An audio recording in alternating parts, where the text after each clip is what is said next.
Welcome to সৌগতস diary. 7% না 17%, এই 7-17 ভাবনার মধ্যে আর থাকা যাচ্ছে না।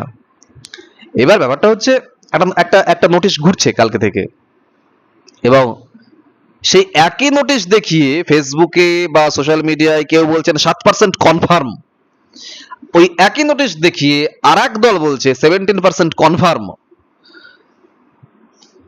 কোনো কিছু কনফার্ম না এখনো পর্যন্ত, কোনো কিচ্ছু না, সবটাই এখনো ধোঁয়াশা।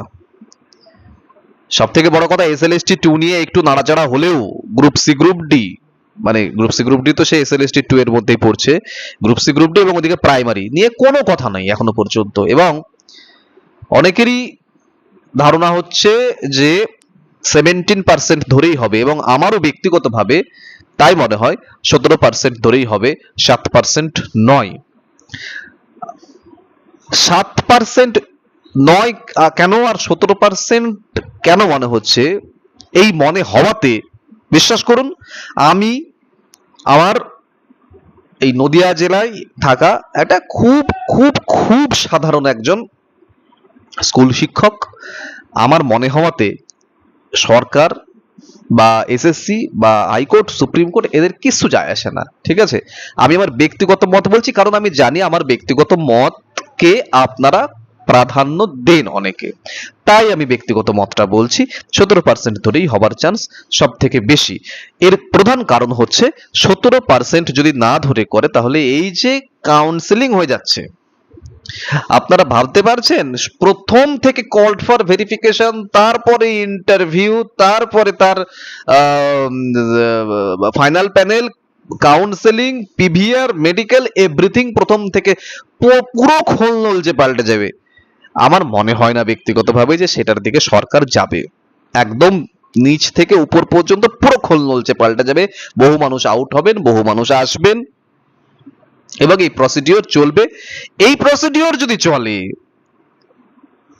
তাহলে আগামী ক বছরের মধ্যে আবার যে এসএলএসটি 2 এর নিয়োগ সম্পন্ন হবে, এই নিয়ে একটা চিন্তা থেকেই যায়।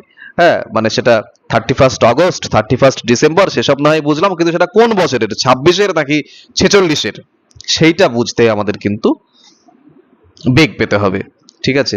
তো আমার মনে হয় যে 17% ধরেই হবে, ঠিক এই কারণেই মনে হয়। এবার দেখুন, যে কথাগুলো বললাম সবই আবেগ দিয়ে বললাম। সে এই ছিল না, তখন আমার আবেগ কাজ করছে, বিবেক কাজ করে নাই। তো বিবেক যখন আবার কাজ করছে, তখন আবার আইন তো আইনের পথেই চলবে, এটাই মনে হয়। অর্থাৎ কেস তো হবেই। তুমি 17% ধরে করলেও কেস হবে, 7% ধরেও কাজ 7% ধরে হলেও কেস হবে, কেস তো হবেই। তাহলে এই 7-17-এর ভাবনাতে কোথায় কে যাবে, কোথায় কে আউট হবে, কোথায় কে নতুন করে আসবে, তার তো একদম প্রথম থেকে সমস্ত কিছু শুরু হবে, কিচ্ছু করার নেই। সুতরাং এই মুহূর্তে এখনো পর্যন্ত, যতক্ষণ না পর্যন্ত উপর মহল থেকে এইটা বলা হচ্ছে যে হ্যাঁ এইটা ধরেই হবে, ততক্ষণ পর্যন্ত এই ঘোটালা চলতেই থাকবে, এই ধরনের আলাপ আলোচনা চলতেই থাকবে। এবং ফেসবুক থেকে শুরু করে, ইউটিউব থেকে শুরু করে আরো সোশ্যাল মিডিয়ায় যা কিছু যা যা বলছে, আমাদের সব কানে আসবে, এবং আমরা বিভ্রান্ত হবই, কিচ্ছু করার নেই। এবং এই একই কারণের জন্য আমি বলি যে এই যে লেন্দি প্রসেস আবার যদি মানে আরো আরো যদি লেন্দি হয়ে যায়, এই জন্য প্লিজ দয়া করে যদি অন্য চাকরি পাও, অন্য চাকরিতে জয়েন করো। সামনে আপার আসছে, আপারের জন্য প্রিপারেশন নাও। এই মনে হচ্ছে আপার যদি না মানে পুজোর আগে চলে আসে, হয়তো এই বছরের মধ্যে বা সামনের বছরের মার্চের মধ্যে হয়তো আপারটা কমপ্লিট হয়ে যাবে, এসএলএসটি 2 যেখানে পড়ে আছে হয়তো সেখানেই পড়ে থাকলো। আর সব থেকে বড় কথা, 2016 আছে, 2016-র যে ওবিসি গুলো আছে 7% ধরে করলে তারা কোথায় যাবে, এই জিনিসটা তো মানে মোস্ট ইম্পর্টেন্ট একটা জিনিস। এই এটা কিন্তু আইনের কথা। এই আগের যেটা বলছিলাম যে প্রথম থেকে খোল নলচে পাল্টে যাবে, এটা করবে না, এটা আবেগ দিয়ে বলেছি, কিন্তু এটা কিন্তু আইনের কথা যে 2016-র যে সমস্ত ক্যান্ডিডেটস এই এসএলএসটি 2 এর মধ্যে রয়েছে, তাদের মধ্যে ওবিসি রয়েছে, সেই ওবিসি গুলো তো টেন্টেড নয়, তারা তো আনটেন্টেড। সুতরাং তাদের তো আগের যে চাকরি ছিল, তাদেরকে বলা হয়েছিল যে সর্বাধিক সুবিধা দিয়ে রিক্রুট আবার করতে হবে, পুনর্বহাল করতে হবে, পরীক্ষা নিন। এবার এই যে বলেছিল যে এই 2016-কে পুনর্বহাল করলে মানে করতে হলে আবার পরীক্ষা দিতে হবে। তো সেই হিসেবে ওই ওই তারা তো আনটেন্টেড, তারা তো টেন্টেড নয়, তাহলে তারা যাবে কোথায় এবার? তাদের কি, তাদের কোন দায়িত্ব নিতে পারবে এবার? মানে মানে কি দায়িত্ব নেবে? তাদের জীবনটার মানে দায়িত্ব, তাদের জীবনের দায়িত্ব কে নেবে, তাই না?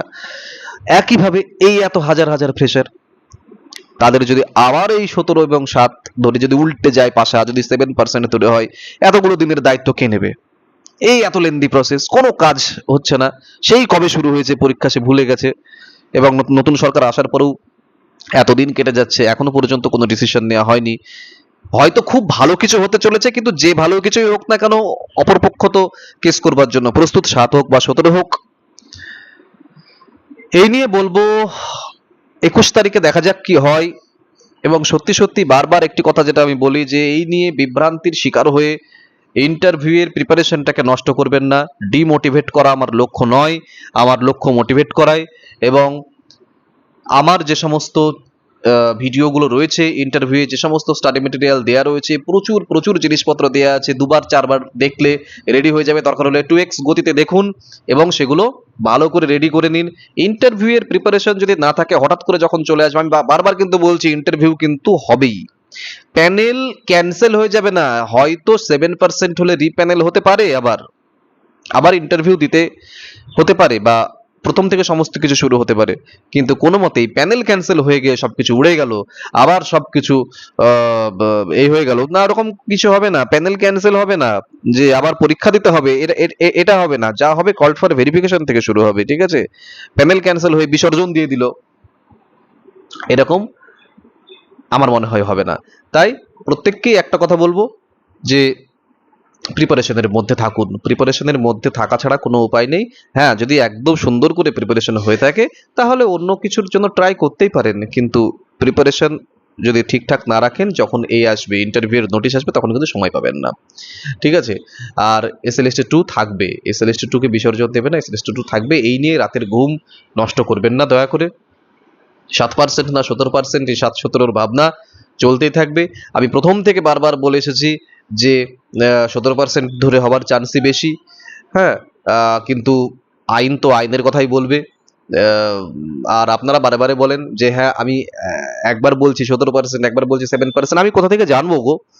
সত্যি করে বলো তো, তুমি যেখানে আছো আমিও সেখানে আছি, তুমিও যেটুকু জানো আমিও সেটুকু জানি, তুমিও যেটুকু মানে তুমি যেটুকু তুমিও যেটুকু ওই আশেপাশের সোর্স দিয়ে জানছো, আমিও সেটুকু জানছি। হ্যাঁ, এইটুকু বলতে পারো যে তোমরা নেগেটিভ চিন্তা বেশি করো, আমি প্রেক্ষিত বিচার করে আমি হয়তো যে বিশ্লেষণটা করছি সেটা হয়তো তোমাদের কাছে মনোগ্রাহী হয়, কারোর কাছে সেটা পজিটিভ লাগে, কারোর কাছে সেটা নেগেটিভ লাগে।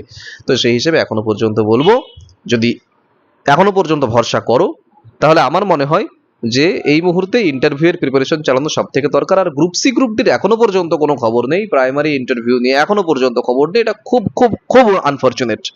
আর কি বা বলি, আহ, দেখা যাক কি হয়। 21 তারিখটা সামনে আসছে, আর বাদ বাকি সমস্ত কিছুই তো ক্লিয়ার হবে আস্তে আস্তে। ভালো থাকো, দেখা হচ্ছে পরের ভিডিওতে খুব তাড়াতাড়ি।